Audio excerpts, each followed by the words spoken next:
Alright, Shalom, Yasharallah.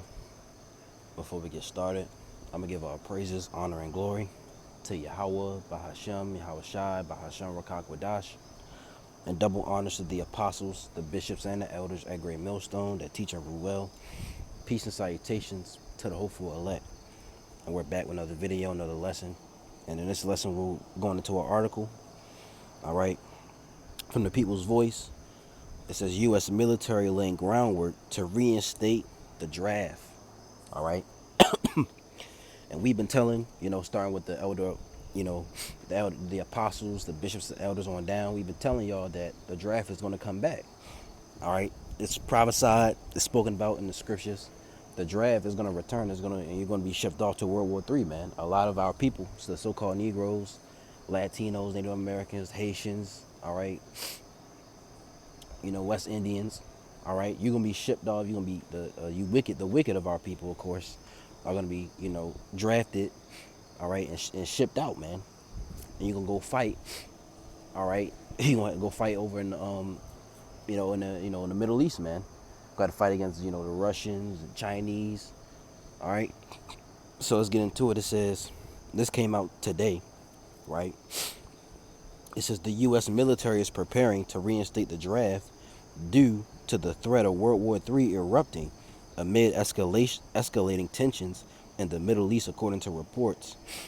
The most recent edition of the U.S. Army College's academic journal includes a list of proposals on what lessons the U.S. military should take away from the continuing war in Ukraine.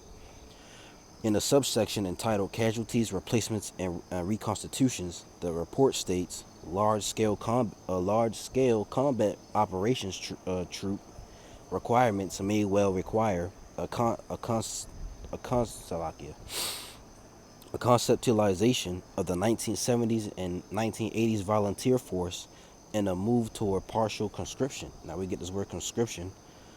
All right, let's look it up.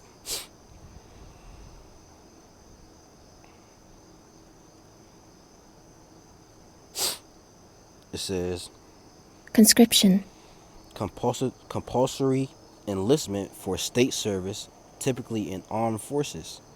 See, what is the simple definition of conscription? Conscription, compulsory enrollment for service in a country's armed forces. All right, basically, the military.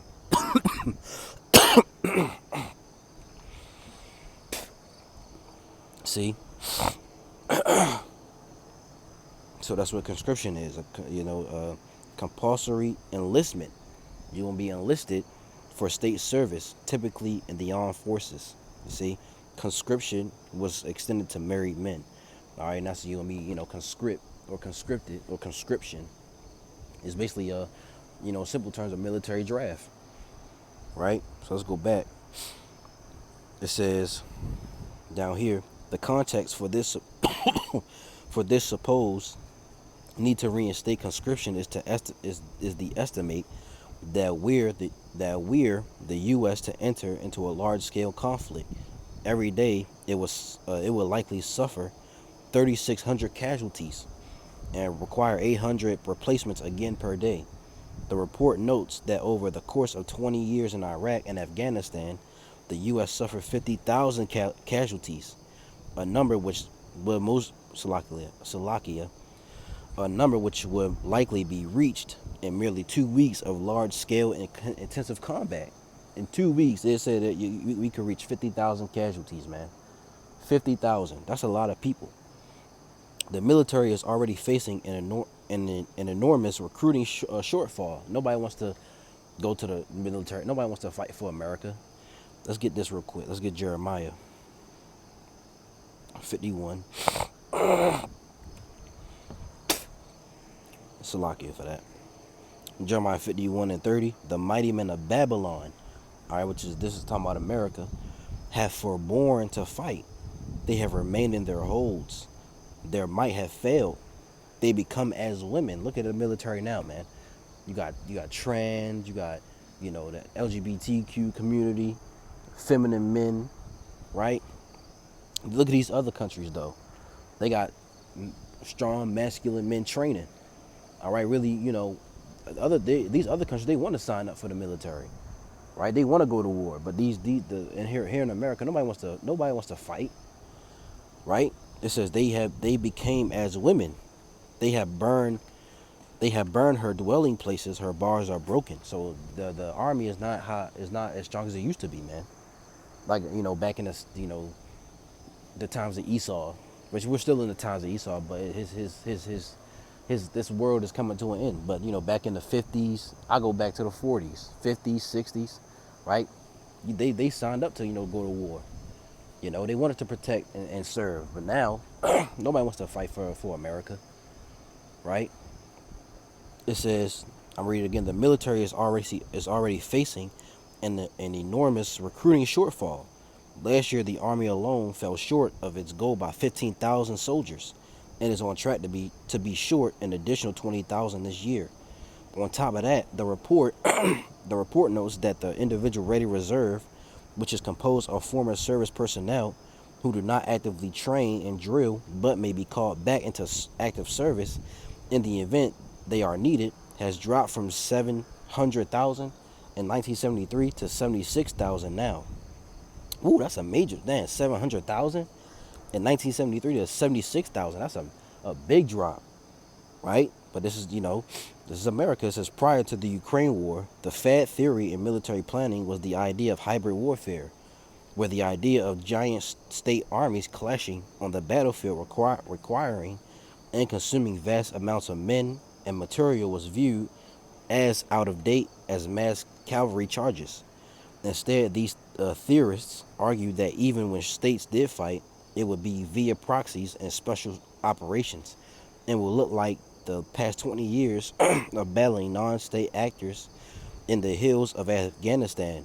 In a recent essay in the Journal of Security Studies, realist scholar Patrick Porter documents the rise of this theory and the fact that it is obviously garbage given the return of industrial wars of attrition.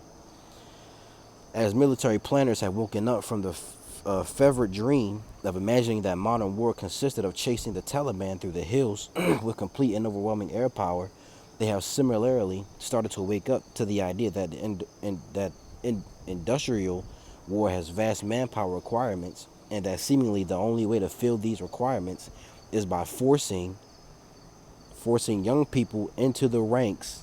So they're gonna draft you, man. All right. I heard, like, back then, when you turn 18, you had to go and sign up, for the draft. But nobody's doing that. I'll read that again. It says I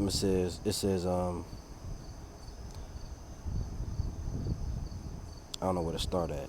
I'm gonna start right here. It says the Taliban through the no, I just have to no. But it says right here. It says in that seemingly the only way to fill these requirements is by forcing young people into the ranks, and that goes for men and women.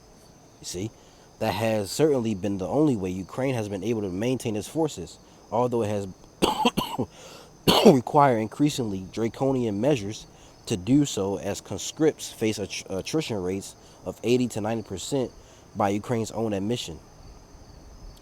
And this is not too long, but I'll read one more paragraph. It says, obviously, the reintroduction of conscription is an extremely disturbing prospect, given America's propensity for getting involved in meaningless wars that accomplish nothing other than empowering our enemies, killing and maiming our soldiers, and wasting vast resources.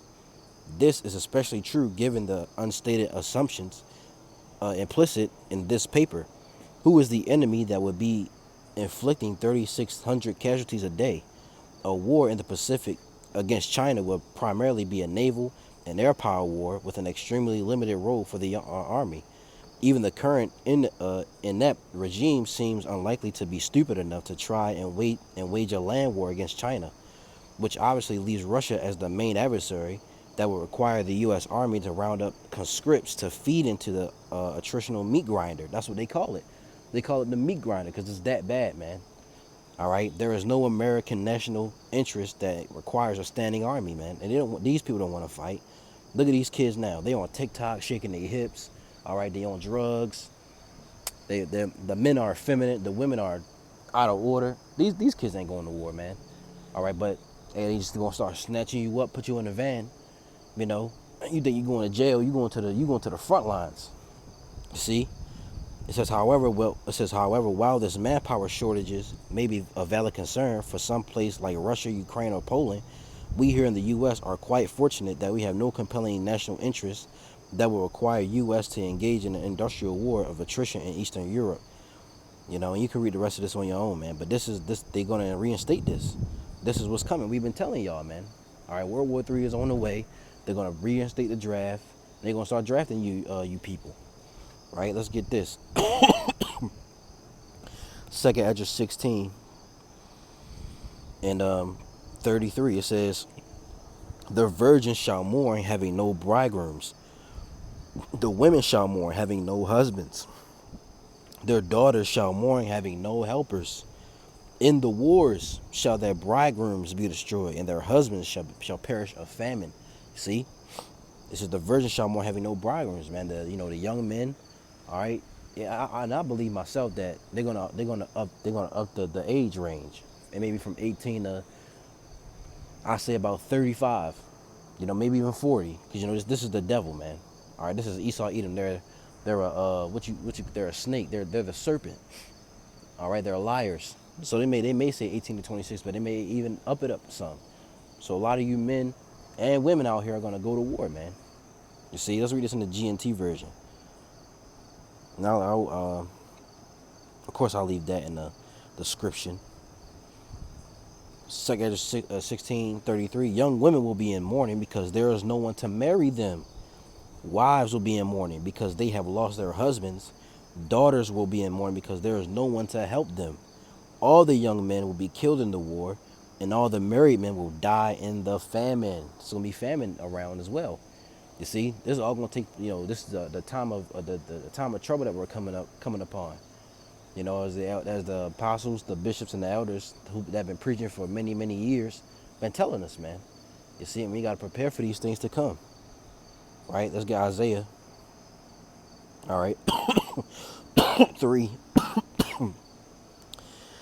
and 25. It says, "Thy men shall fall by the sword, and thy mighty in the war." See, thy men shall fall by the sword, and thy mighty in the war, man. You see, and it's gonna be a war here too, race wars, all right, riots, stuff like that.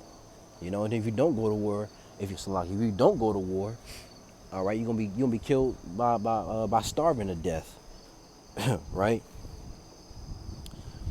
It says CSB, "Your men will fall by the sword, your warriors in battle."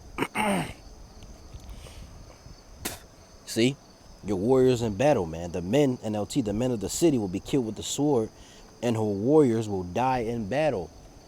See, this is what's coming. You're gonna go to battle and you're gonna die. You're not gonna make it out. They call it the meat grinder. Let's go back and read that again.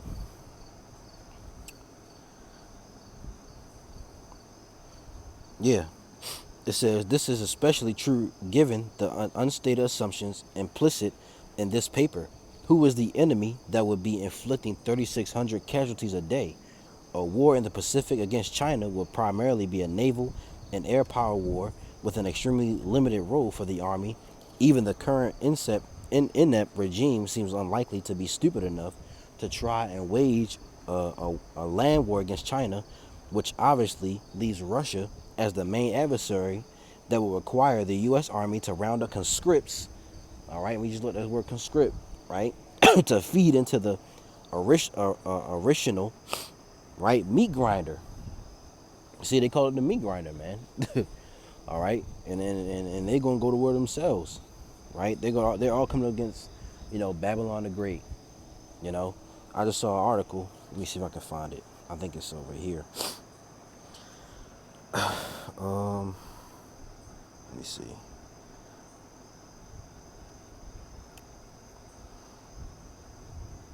See, Iran is requesting advanced defense systems from Russia. So we're in a time of war, man. All right, it says the Lord is a man of war, and this is what He's going to bring. He's bringing World War III, and we see it right in front of our faces, right? But those who are blind are not going to see this stuff. Let me see. Try this. China, Russia. Let's see what comes up. Because it was an article that said America isn't ready. Yeah, Defense Commission finds the U.S. isn't prepared for potential global war as China-Russia alliance grows. Right? What the hell? Slovakia. I'll read a little bit. It says the United States would need to increase its... Oh, come on, man. Right? It says the United States would need to increase its defense spending to Cold War era levels to challenge threats around the world as China, Russia, North Korea, and Iran foster an alliance that could lead to global war, according to a congressional commission formed to examine the national defense strategy. You see, and I put this link in the description so you can read it, man. But the U.S. can't stand up to China or Russia alone, or China. You see, well, you know, I don't think they not even in a land, you know, war. You see, so America is weak. See that, and ultimately, they're gonna destroy America, man. Isaiah, I think it's 13.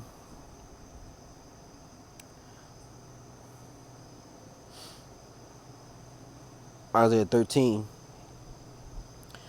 and 4 says the noise of a multitude in the mountains like as of a great people, a tumultuous noise of the kingdoms of nations gathered together. The Lord Yahweh of hosts mustereth the host of the battle. You see, the Lord is stirring this thing up, man, and he's getting it ready. They come from a far country, from the end of heaven, even the Lord and the weapons of his indignation to destroy the whole land. What is this talking about? It's talking about those ICBMs, those nuclear missiles. Isaiah 9 and 5, for every battle of the warrior is filled with confused noise and garments rolled in blood. But this shall be with burning and fuel of fire. You see, wars before, all right, were fought with, you know, shouting, chanting, all right, you know, making noise. They had battle axes, right, shields to cover themselves. But now this is gonna be a burning and fuel of fire, man, which is what, you know, nuclear war. You know, let's get Revelation. Let's go to 9 first. Revelation 9 and 12. One woe is past, and behold, there come two woes more hereafter. World War One is gone, and World War Two, you know, came and went. Right now, let's get Revelation 11.